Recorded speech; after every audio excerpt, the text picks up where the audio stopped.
Hey guys, number one Marmaduke fan here, doing a quick Marvel versus DC with some $1 comics before these go to the donation bin. I liked all four of these, so I don't know. There's no like, oh, this one sucks and this one's good. This one's good. This one's good. This one's good. This one's good. So let's look at them real quick. So this is a reprint of She-Hulk #1, written by Stan Lee, illustrated by the man, the myth, the legend, John Buscema and Chick Stone. I'm guessing Stone is the inker and Buscema is the penciler because the pencils look like Buscema's work. Though sometimes you would, if there are two people credited as artists, that means one guy did a few pages and another guy did a few other pages. But this is like the golden age of Marvel. Buscema's sort of like a masterclass illustrator.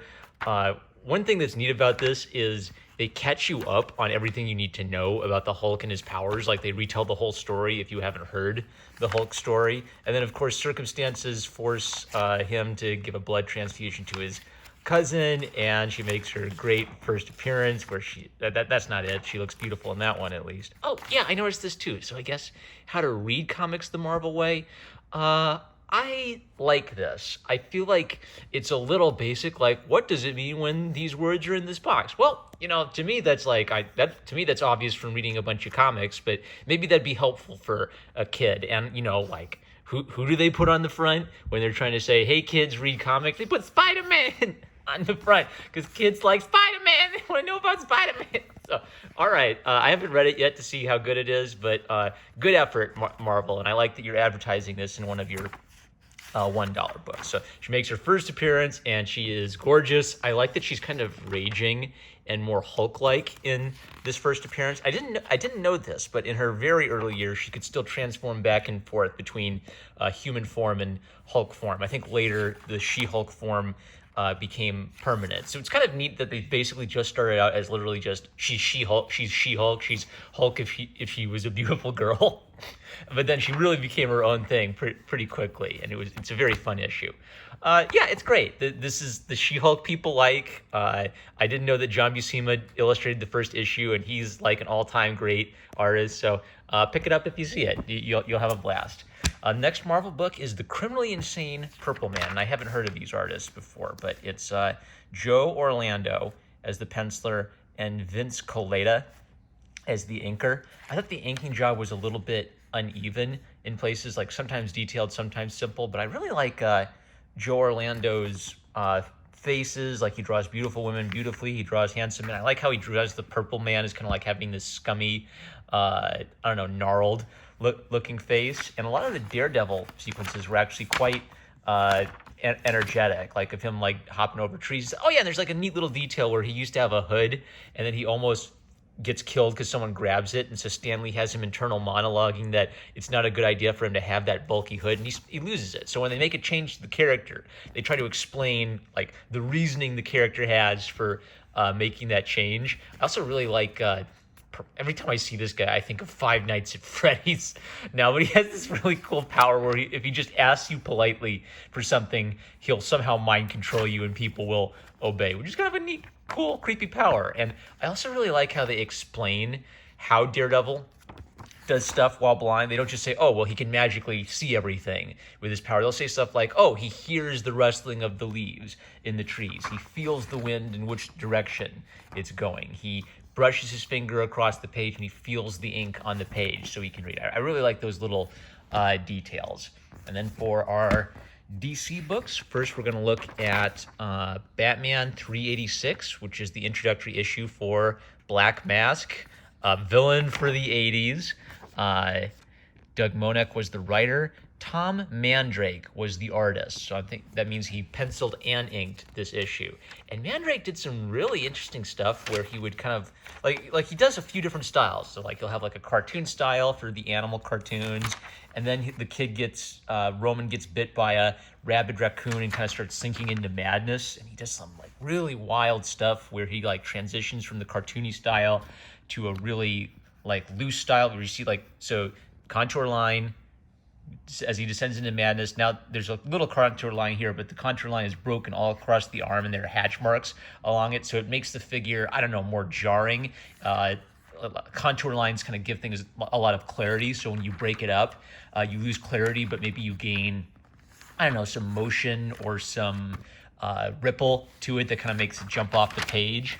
He does this throughout. There, like he has a fire, and he'll use like little brush strokes to give it a little bit of a crackling energy feel to it, and I really liked it. So Black Mask, I know him from like some of the DC cartoons where he's just like a crime boss, and they did a really interesting thing in this era where I think they were figuring out that a lot of these villains had a strong psychological element to them. So Roman grows up putting on a mask, a social mask to please his parents, to please the world, and he becomes obsessed with literal artistic masks from different cultures and how these are kind of magical objects. These are powerful objects. He works in a makeup factory where people, women create their mask, and he becomes more and more sort of like, I don't know, bitter or psychotic. What would the word be? You're a sociopath, psychopath. He's kind of like a developing psychopath where he just has a lot of hate and resentment building up in him. And so when he goes criminally insane, then masks are the theme of everything, because he sees them as these powerful objects that transform you into someone else.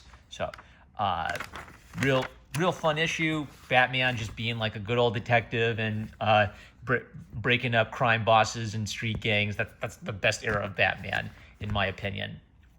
Death in the Family Part 3. So the thing about this is I think you should read Death in the Family as a complete book. So I'm not going to review Death in the Family. I'm just going to comment on how well this holds up as a single issue.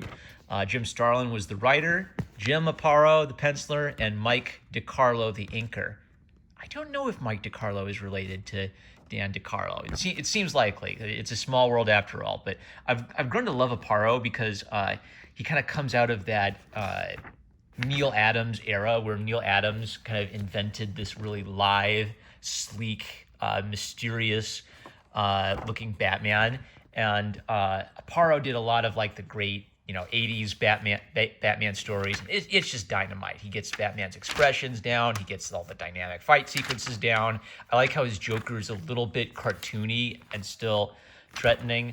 This is obviously the death of Jason Todd. So one neat thing this issue does is if you didn't know anything about Jason Todd before picking up just this issue, they would tell you everything you need to know about Jason Todd in Batman's monologue about Jason Todd, so that when you see Jason Todd is dead, you feel the emotional effect of that scene. And when I was a kid, I hadn't read any Jason Todd stories. We just had like a trade paperback of Death in the Family, and I still felt the impact of it. They really never should have undone this death. It felt real and it felt meaningful.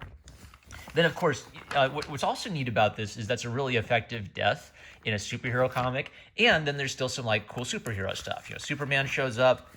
This is the first time I've seen copy-pasted panels in an old school comic in a while. But, Batman loses his temper and punches him in the face and almost breaks his knuckles, right? So he's got, some emotion. This is definitely in the column for why Batman can't beat Superman for everybody. Remember when everybody was debating, Batman can beat Superman all the time? But there's this fun thing where the Joker becomes the UN ambassador from Iran, sent over by the Ayatollah, right? That's so wild. That's such a specific detail that he's even got the Ayatollah headpiece on. And I don't know, it's a neat balance, a really serious death, and Batman kind of having to cope with his emotion that he really wants to kill the Joker for doing that to his ward, and then kind of the silly thing of, the Joker has diplomatic immunity. Whoops! It's a perfect balance. They had seriousness in how they were telling the story, but they weren't grimdark and edgy because they were still trying to step back and have fun. Joker's evil. Joker beat Robin to death. He's an evil son of a bitch, but he still has that, I don't know, whimsical side to him that makes him a fun. You love to hate him. You love to hate the Joker.